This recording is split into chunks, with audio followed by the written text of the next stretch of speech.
وَأَنَّ الْمَسَاجِدَ لِلَّهِ فَلَا تَدْعُوا مَعَ اللّٰهِ أَحَدًا. Bismillahirrahmanirrahim. Elhamdülillah ve salatu ve selamu ala men la nebiyye ve amma ba'd. Selamun aleyküm ve rahmetullahi ve berekatuhu. Elhamdülillah biz Yezid ibn Muaviye'nin xilafəti vaxtı olan bəzi hadisələr toxunuruq, tarixi hadisələrə və keçən əvvəl məclislərimizdə dedik ki, burada kimsə tərəfi saxlamaq deyil, yəni haqqı üzə çıxartmaqdır. Yəni Allah Subhanahu taala bizə buyurub ki, adil olaq. Fərqi yoxdur kimdir. Və ifrata və ya təfritə varmayaq. Və o hadisələri də toxunmaq nə üçün mühümdür? Ola bilsin çoxusu üçün bu cür məlumatlar təzə olsun. Çünki biz həmişə əksi eşitmişik. Xüsusən Yezdə qarşı, xüsusən Muaviyə radiyallahu anhu ona qarşı və ümumiyyətlə Əməvilərə qarşı. Bunun da səbəbi var. Səbəbləri və ona görə maraqlıdır. O məhz Yezidin xilafəti vaxtı Hicrətin 60-dan 64-cü ilinəcən baş verən bəzi hadisələri toxunmaq. Və biz onun şəxsiyyətini toxunduq, dedik. Və indi bu saat biz bu gün istəyirik, deməli, yenə mühüm məsələdir. Mühüm məsələyə toxunaq. O da Hüseyn radiyallahu anh'ın bu etirazı ki var idi. Hüseyn radiyallahu anh'ın bu müxalifəti və ya Hüseyn radiyallahu anh'ın bu etirazı. O barədə olan rivayətlərə istəyirik toxunaq. Çünki mühümdür bu. Yəni o rivayətləri nəql edənlər barədə. Bugünkü dərsimiz budur. Və çünki biz bu hadisəni dəqiq bilməliyik ki, düzgün qiymət verək. Və bizə də məlum olan nə gəlib o barədə odur. Və sadəcə indi dərs əsnasında özünüz görəcəksiniz ki, yəni ravilərin ümumiyyətlə çoxusu Hüseynin şiyələri idi. Hüseynin şiyələri idi. Yəni onlar əsas nəql ediblər. Təbii ki, orada ifrat və xüsusən hadisəni şişirtmək və xüsusən Əməvilərə qarşı ittihamlar aydındır ki, o səbəbdən çoxdur. Və bu hadisələ nə üçün toxunuruq, həmçinin mühümdür Hüseynin o hərəkatı. Onunla Əhl-i Sünnə təkfir edirlər. Və bəziləri elə deyirlər ki, göykü sünnilər öldürüb Hüseyni. Yəni şiə məzhəbinə özlərinin şiə nisbət eləyənlər şiəliyə, Əlinin şiələrinə. Biz Peyğəmbərin şiələriyik. Birdən deyə bilər ki, onda siz kimsiniz? Biz Peyğəmbərin şiələri, biz sahabələrin şiələri. Aydındır, Əhl-i Beytin şiələriyik biz. Biz də şiəyik. Lakin Peyğəmbərin şiələriyik. Tərəfdar yəni. Amma Əlinin şiələri xüsusən, yəni onlar hətta biz indiyəcən biz görürük ki, ittiham olunur Əhl-i Sünnə, hətta təkfir olunur Əhl-i Sünnə, hətta bəzi avamlara deyir ki, siz öldürmüsünüz və s. və s. Ona görə bu hadisələri qayıtmaq, bilmək, necə olub məsələlər, səbəblərin və s. kimlər nəql edib, bu da mühümdür. Görəcəyiz dərs əsnasında. Və nə üçün biz bu hadisəyə toxunuruq və ifrata bağlanıb məhz Hüseynin qətli? Çünki nə üçün? Hətta atası ilə müqayisə edəndə görürük ki, ifrata bağlanıb Hüseyn. Çünki atası ondan əfsəl idi. Əli ibn Əbi Talib radiyallahu anhu. Ömər ibn Xattabın qaynatası. O Hüseyndən əfsəl idi. Lakin Əlinin qətlinə Əlini də öldürdülər radiyallahu anhu. Yenə Hüseyn döyüşdü ölüb. Amma Əli ibn Əbi Talib isə namazda öldürdülər. Xəlifə idi, Əmir-ül-Müminin. Və ona görə əksinə belə baxanda Əlinin ölümü daha təsirlidir və daha, lakin müəyyən bir hissə məhz Hüseyni götürüb. Maraqlı budur. Və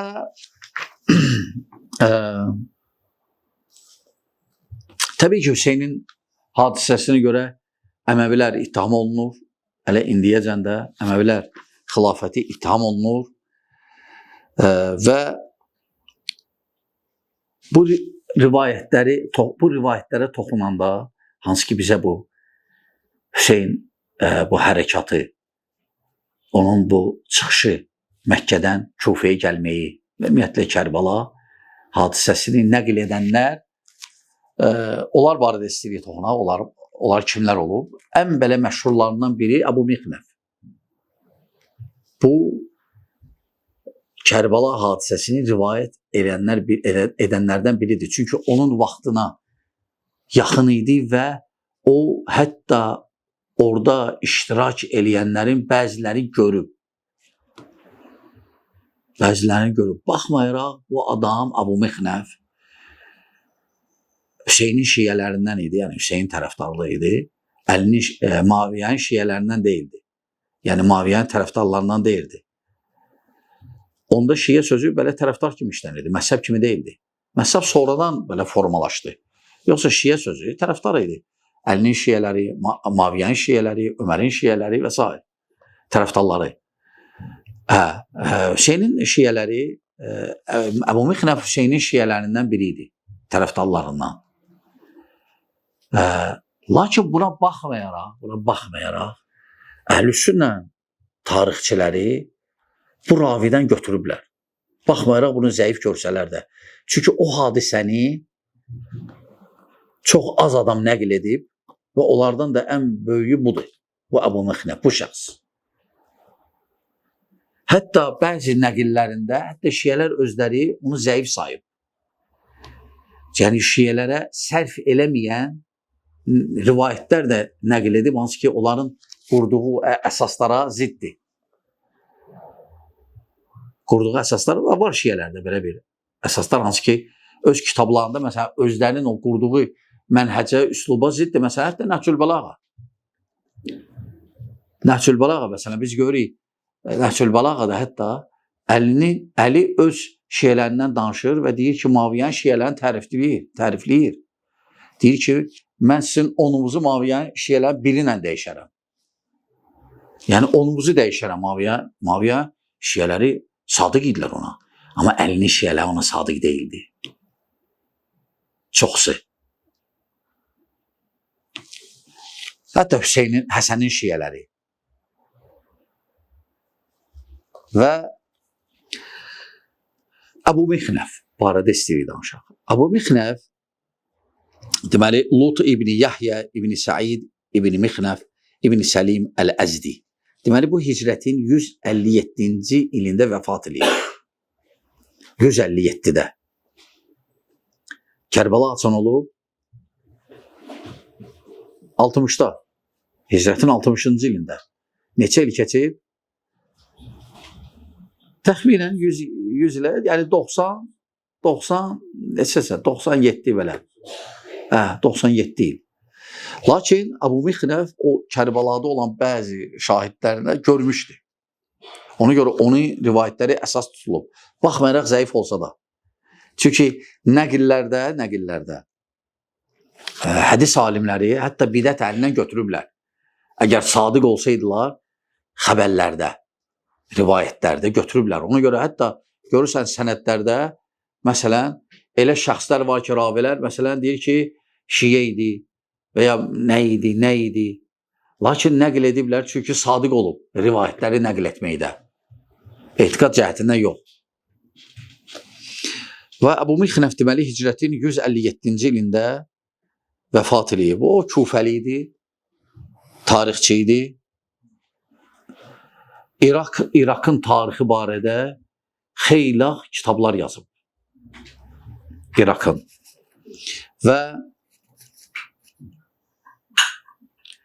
Və onun da bir kitabı var, Məqdəlil Hüseyin.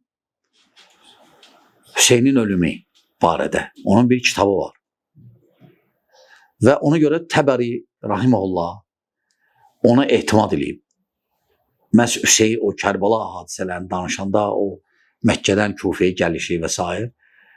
Tabari rahimehullah istifadə edib bundan. Hətta Tabari məhz Hüseynin ölümü barədə təxminən 100 səhifədən çox yer ayırıb kitabında 100 səhifədən çox yazır. Demək olar ki, çoxsunu Əbu Mixnəfdən gətirir.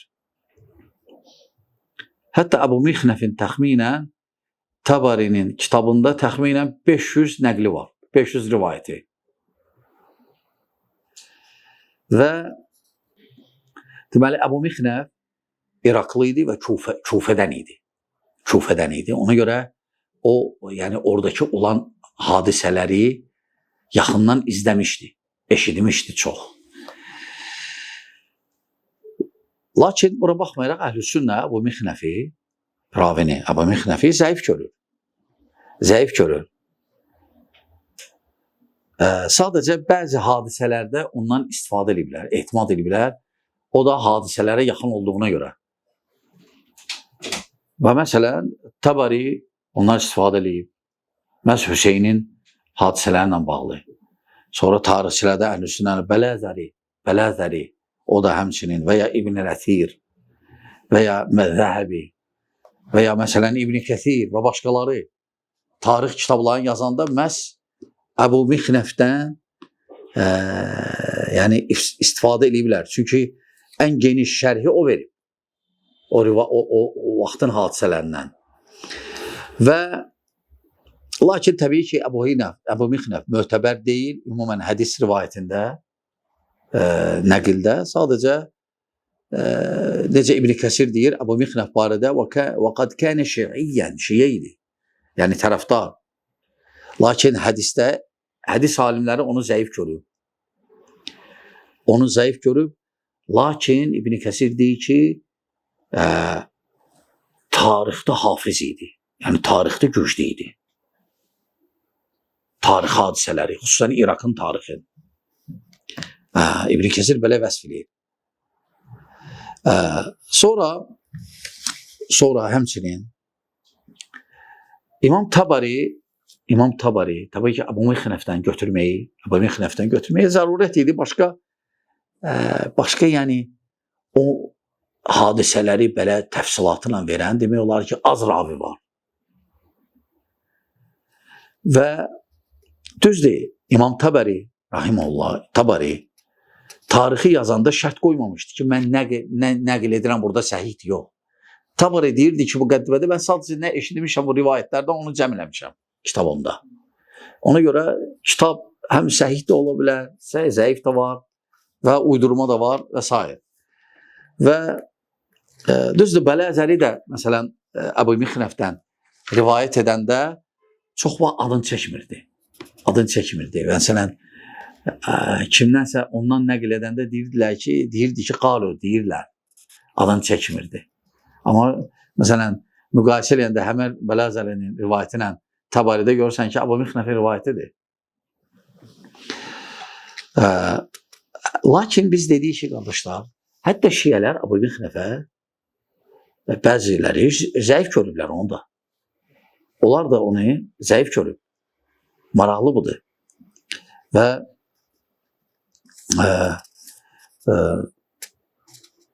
hətta o Əbu Mixnəfin iki kitabı var, Məqtəlül Hüseynin ölüm barədə.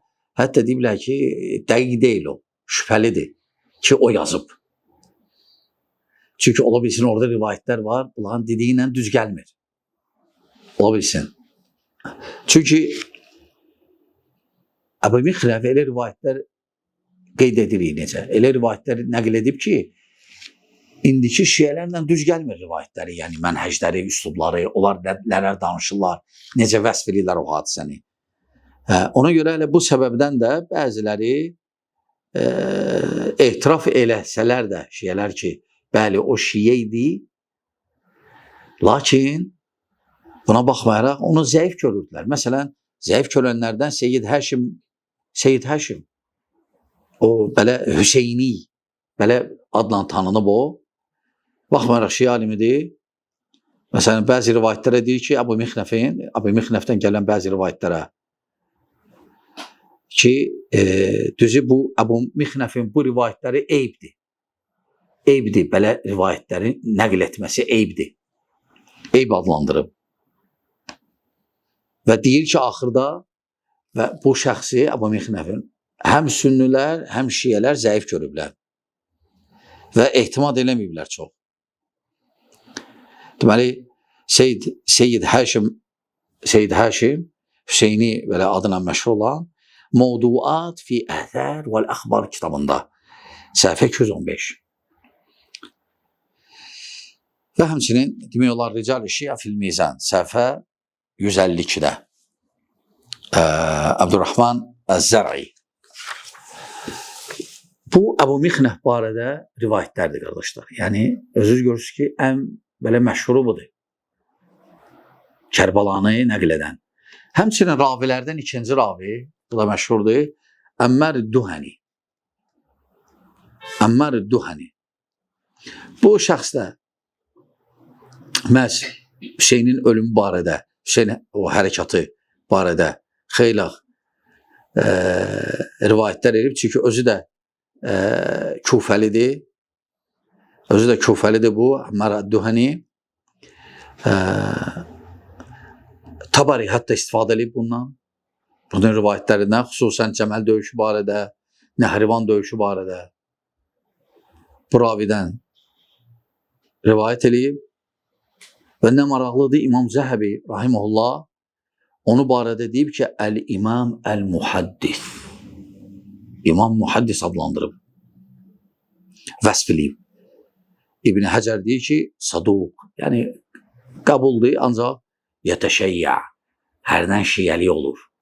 Yəni qabaq şiyə sözü belə məzhəb kimi deyildi. Sadəcə Əhl-i Beytə biraz tərəfdar kimi tanıyanda deyirdilər ki, filanda təşəyyü var. Hətta bəzi Əhl-i-Sünnə və cəmaət alimləri var. Məsələn, bəzilərini ittiham olunub ki, fiyyət təşəyyü, yəni şiyə indiki şiyələrdən yox. Yəni qabaqçı şiyələr seçilmirdilər namazda və s. Namazda və s. seçilmə haçan başladı? Azanda, vaxtlarda və s. Səfəvlərdən sonra. Ondan qabaq şiyələr seçilmirdi belə zahirən. Danışıqda bilinmirdi. Və ya məsələn yerlə bilinirdi ki, filan kənd, filan qəsəbə, orada şiyələrdir, yəni əlinin tərəfdarları. Hələ bilinirdi qabaq. Lakin səfəvlərdən sonra hərəkətlərdə zahirən başladılar seçilməyə. Aydındır qardaşlar. Bu da mühümdür bilməyimiz. Həmçinin deməli ravilərdən, həmçinin üçüncü məşhur ravilərdən Avanə İbn-i-Həkəm. Avanə İbn-i-Həkəm. Bu da həmçinin tarixçi olub, saduq idi və Hüseynin ölümü barədə İmam Təbəri ondan 5 dənə rivayət gətirib. Tarix Təbəridə 5 rivayət ondan gətirib. Yəni müəyyən bir yəni bilirsiniz, elə dəqiqliyi ilə rivayətlər var ki, yəni başqa heç kəs nəql eləməyib onu. Ona görə tarixçilər götürüblər ondan. Həmçinin 4-cü ravilərdən Husayn İbn Abdurrahman Süləmi. Bu da hicrətin 136-cı ilində vəfat edib 93 yaşında. Bunun da rivayətləri var.